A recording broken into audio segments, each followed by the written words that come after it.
रश्मी काय म्हणत होती तू? कायसाठी मला बोलवलं काय काय कायसाठी एवढं अर्जंट थांबून ठेवलं त्या? पैसा राहिले एखादा म्हणून बोलावलं काय काय साठी होय?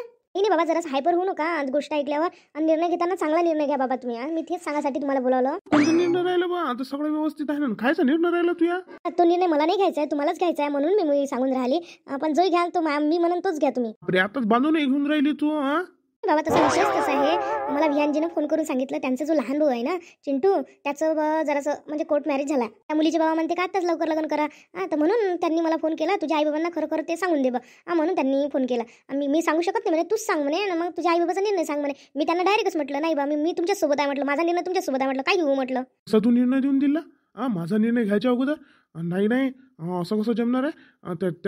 त्यांच्या मुलानं हे केलं ना, आपल्याला माहिती नाही. कुणाला माहित असते? आता त्यांच्या घरी त्या मुलीचे बाबा आले, त्यांना माहिती झालं म्हणून ते म्हणे नाही म्हणे लवकरच लग्न करा म्हणे, म्हणून त्यांचा विचार असा झाला. लग्न थोडाला पुरते जाऊ द्या. साक्षगंध व्हायचंच आहे बाबू. एवढा तडक फडक निर्णय नको घेऊ. समजून घे ना, आपली जशी बाजू असते तशी त्याची बाजू आहे ना. त्यानं तुला सांगितलं म्हणजे काय असं आहे का? त्यानं जर लपून ठेवलं असतं तुला काय माहित झालं असतं? नाही. त्या पोरानं तसं केलं, कसं त्याच्या घरी पोरगी द्यावं आपण? मी नाही देत नाही पोरगी किरगी. बोलू नये. आपले मागं लेकर बाय आहे. असं नसते. आता ते पोरगी त्या मतानं ऐकले, त्या मतानं लग्न केलं म्हणून बरं झालं. आणि ती आता ते पोरग आहे ते काय करते आणि काय नाही तुला माहित आहे का? मग असंच करण त्या पोरीला काय आणून टाकणार का कोणाच्या घरी असली म्हणजे? असं नसते. रिजा भाऊ व्हायला आहे ना, त्यानं जर लग्न केलं मग काय त्यानं काय त्या घरी तुझी पोरगी घरी आणून टाकावं काय? मग कसं वाटन तुले? असं नसते. आता पोरं असे करते तर मग त्याला काय मायबाप जबाबदार आहे का? आणि तू जबाबदार राहशील का त्या पोरानं जर कमी जास्त केलं तर? आणि मग तुला कसं वाटतं? असं नसते बाबू. त्या आपल्या विहानजीनं केलं काय, तिच्या भावानं केलं तर होतच असते, कमी जास्त चालूच राहते. निर्णय घेताना व्यवस्थित निर्णय घे, एकदम रावगातामात घेऊ नको हा निर्णय. तुमचा काही निर्णय असो, माझा निर्णय झालेला आहे. तुम्ही काही निर्णय घ्या. मी त्या विहानजीची साथ सोडणार नाही. मग मी करणार तर विहानजी सोबत लग्न करणार, नाही दुसऱ्यासोबत करणारच नाही. मोठं पेचात पाडलं लेकाले. काही समजून नाही राहिलं. पोरगी म्हणते करून तर त्याच्याच सोबत लग्न करून म्हणते. आता काय करावं बिन? काही तुही बरोबर आहे. आता जर आपलं असं झालं तर आपल्याला काय माहिती राहते आपल्याला लेकरून आपल्या मागं काय करते म्हणून. नाही जाऊ दे, आपण कायले हे करायचं, तोडून टाकायचं. जाऊ दे ना, आपले जय चांगला आहे ना माणूस. जाऊ दे मग. आता तू म्हणतो हे बरोबर, मला आता हे गोष्ट लक्षात आली, नाही तर पहिले लक्षातच नाही आली. मी माझ्या हवेतच होतो. नाही नाही बरोबर आहे तू. नाही नाही, आता त्याला पाहुण्याला फोन करून सांग बाई विहानजीले, नाही बा आम्हाला काही प्रॉब्लेम नाही आहे बा म्हणून. हो तुम्ही एकदम असे बोलले, मला एकदम धक्काच लागला. असं असं बोलत असते का? आणि लग्न जुळलेलं तोडत असते का आपल्या पोरीचं? आणि ते तर सगळे चांगलेच आहे, त्यानं म्हणूनच सांगितलं होतं ना. मला तुमचे विचार नाही पटले पाहिजे. जुळलं इथं काय काय तुमचा फायदा होता काय? एकदा लागला टिक्का का माहीत झालं म्हणजे पोरीचं लग्न जुळायला तुम्हाला किती त्रास गेला असता. मोठे चालले हुशारी करायले, समजून सांगितलं म्हणून बरं झालं. नाही तर रागात मग बाताच तुम्ही निर्णय घेऊन घेता, डोकं नसल्यासारखे वागता निसते. कोणाची काही ऐकत नाही, आपलीच लावत राहता. तर याच्यात कोणता निर्णय घ्यावा नाही माणसानं. जरासा आईच्या मतानं एकदा माहीत तर तुम्हीच गोष्ट धुडकावून लावता. बाबा तुमचे हेच निर्णय चुकतात. एवढ्या घाईघाईनं निर्णय घेता. जास्त गरम पोळी जर आपण खाल्ली तर ते त्यांना तोंडणे जळत का? थंड होऊ द्या लागत असते. कोणतीच गोष्ट ऐकत नाही, एकदमच गरम होता तुम्ही. मला हेच तर पटत नाही बाबा तुमचं. कोणताही निर्णय शांततेने घ्यायचा. आई मला चांगलं समजून सांगते हो. मी आईच्या मतानं ऐकायला पाहिजे. मी निर्णय घेऊन टाकला असता, तिनं मला चांगल्याने समजून सांगितलं बरं झालं. तू ऐकतो म्हणून सांगतो बाबू मी, नाही तर कायले सांगितलं असतं म्या तुला समजून. मायबाप म्हणते लेकराले असं कर म्हणून. तुम्ही तुमच्या लेकराले म्हणता का असं कर म्हणून? असं नसते. कोणतेही निर्णय चुकीचे. आणि तुम्ही जर रागात मग त्याला फोन केला असता आणि तोडलं बा लग्न, तर त्याला किती बेकार वाटलं असतं. काय त्याच्यावर बितली असती? तुम्हाला समजते काय काही? त्या घरचे बाबू लय चांगले आहे. तेव्हाच त्याने सांगितलं, नाही ते एखाद्या जणांना लपून ठेवली असती गोष्ट. जाऊ दे, लपून लपून करून काही दिवस ठेव त्या सुनीले.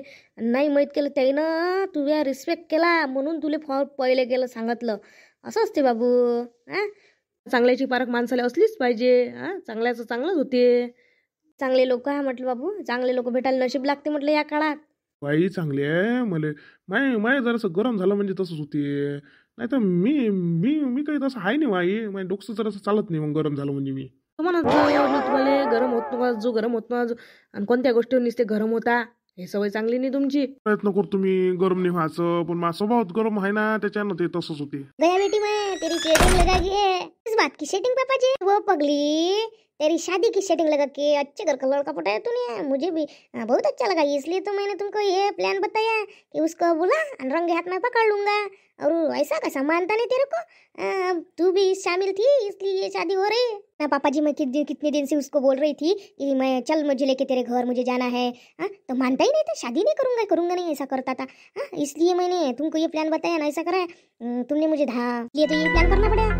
बहुत मान गए उसके घर के लोग, मुझे पता था वो जरा से गरीब लोग है स्वभाव से, हो जाएगा तेरा पक्का, इसलिए हमने ये प्लान किया। बहुत अच्छा किया बेटे, और तू अब अच्छे घर में रहेगी, बहुत अच्छा घर है वो तो, माला माला पैसे से। अजी मुझे क्या उससे प्यार है क्या, मुझे तो उसके पैसों से प्यार है, इसलिए मैंने उसको पटाया है। बेटी अच्छा माल लगा हमारे हाथ में, बराबर बराबर रहना, सबको हाथ के नीचे रखना। हाँ पापा जी मैं उस घर को तो मेरे काबू में रखूंगी। अब तो मजा ही मजा, देखो तो तुम्हारा भी बराबर कर दूंगी पापा जी मैं। बेटी रानी बनकर रहना उस घर में, सबको तेरे हाथ के नीचे ही रखना ना पापा जी, मैं बराबर करती सब। जी जमलं का आपलं काम?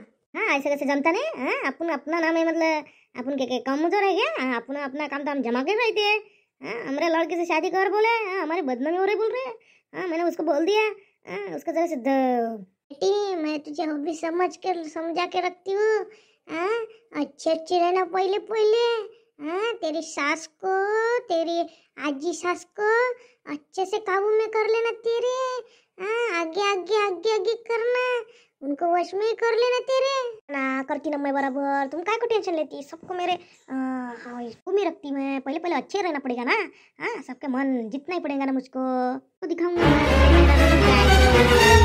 व्यवहार सब तेरे पास रहना, बराबर रखना, होशियारी से, नहीं तो बहुत बेकार हो जाएगा बा, लक्षात रखना। बेटी को तुम कमजोर समझ रही क्या वो, बेटी मेरी कुछ नहीं है क्या, ऐसे बोल रहे, मैं भी उसको अच्छी बता रही हूँ, सब काबू में रखना ये बता रही मैं। पाजी और मम्मी जी आप अब देखती रहिए कैसे उस घर को मैं बराबर अपने काबू में करती हूँ, उसके बाद उसके घर में क्या क्या मैं आग लगाती हूँ, देखना तुम। जेठ जी की पत्नी आएगी ना, उसको उसके हाथ में कुछ भी नहीं जाने देना, तेरे ही वश में रहना चाहिए सब घर, तेरे तू बोलेगी वैसा ही चलना चाहिए लड़की, ध्यान में रखना, उसको हात में कुछ नाही लगना चाहिए। ज्या भाषेत सांगायचं झालं तर माझ्या मनाचंच करतो मी सगळेले। देखती मैं इधर तू भी इधर, नहीं तो वहाँ जाके खुश नहीं हो जाएगी तू। बड़ी बड़ी बातें कर रही है अभी। नहीं मेरी बेटी बड़ी बातें नहीं करती, करके दिखाती है। तुमको तो बहुत गर्व है अपने पट लड़की पे। मैंने तो किया, मेरी बेटी ऐसी है ही।